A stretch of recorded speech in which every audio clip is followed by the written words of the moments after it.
So thanks once again for dropping by the channel. If you like the content from the channel, please hit subscribe. Share the video, of course, if you feel it was useful. Now let's get into this. So I seen on Twitter from Mike Coppinger that it's being reported. So I don't want to go and say, this is 100%, but it's being reported now that terms have been agreed by Joyce and Daniel Dubois to fight in the O2. I believe it's April the 14th. Or that's going to obviously be on BT Sport. Domestic clash. I don't know if they'll put a European title on the line, because I know Joyce is mandatory for the European title, and I believe they called a mandatory against him and Hrgovic. But we know Daniel Dubois is the British and Commonwealth champion. I think he also has a couple of minor WBO, WBC titles to his name. So there'll be stuff on the line, definitely. And as well as that domestic clash, both guys with the same promoter, it's interesting. It's an interesting fight. I expected this fight to happen. It's logic that this fight would happen. Logical anyway, because they're both with the same promoter. They're both getting built. With the way BT have been getting on Joyce's cases whenever Daniel Dubois fights, about this, about that, you kind of feel it's inevitable that this fight was going to happen. I have to say, I thought both guys would have an interim fight in between, but when you look at the grand scheme of things, Joyce had that European title. He was meant to have it anyway about a week or two ago against Marco Huck. Huck pulled out of that fight for whatever reason. So that was kind of the interim fight gone. And I'm sure Frank Warren would have loved if Joyce had picked up a European title, because then the winner would have British, Commonwealth, European. Pretty much the traditional route that Frank Warren loves to take his fighters on. So I really did think both guys have an interim fight in the meantime.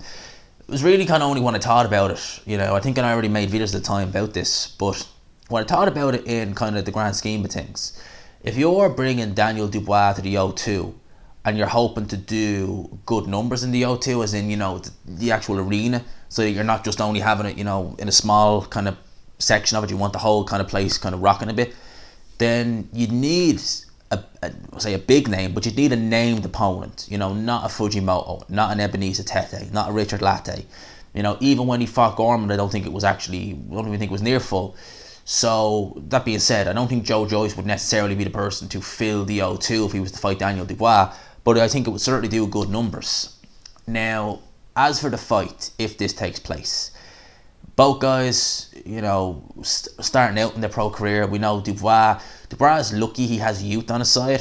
I think he's still only 22 years old, very big for 22. He's an absolute tank of a man, but he is very young. He's been looking very good as of late. I think he had 5 fights last year. He blew everyone out in just a couple of rounds. I think the Gorman fight was probably the longest, and that went 5 rounds. And even then, he was still looking in control in that fight.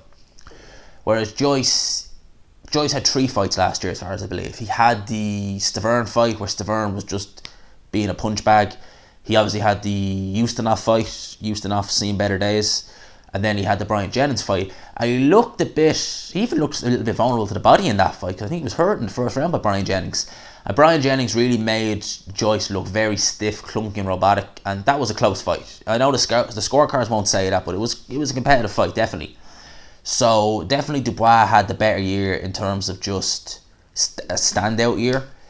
And you got to ask the question, Joyce is what? I think he's 33, 34 now, so he's getting, I know heavyweights, they do tend to mature later, but still, he's getting up there in years. His style, his lack of speed, lack of mobility, lack of head movement, it's not really going to endear him to an extended career, if that makes sense. We've seen him get lit up by guys like Alexander Usyk in the amateurs. So, having said that, it's an interesting one. It's an interesting one. I think in many ways, Dubois probably has less to lose in this fight. If he loses, fair enough. He loses his O. It's not the most important thing in the world. Dubois is young. He's 22. You can rebuild him. Whereas Joyce, he's a lot longer in the tooth. Be a much harder road back for him if he were to lose this fight. And you always got the impression that, I think they even admitted to Team Joyce, that the reason this fight wasn't made maybe sooner was money issues. Now, obviously, I don't know what kind of figures they're paying for this fight, if indeed it takes place.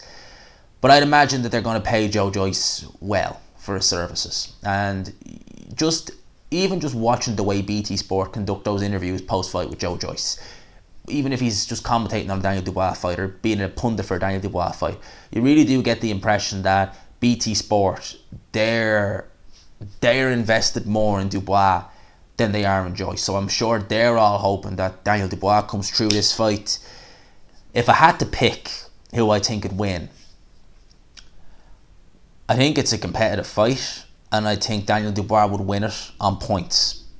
On points. I don't think he'd stop Joe Joyce. He might, but I think Daniel Dubois would win this fight on points. On points. So that'd be my thought on it, but I could be wrong. Watching it, probably this fight won't even happen. So let me know what you think down below. I think it will, though, to be honest with you, truth be told. Because where else are they going to go? You know? So let me know what you think down below. Hope you enjoyed this video. If you did, please leave a like, subscribe, of course, if you're new. And as always, I will talk to you after.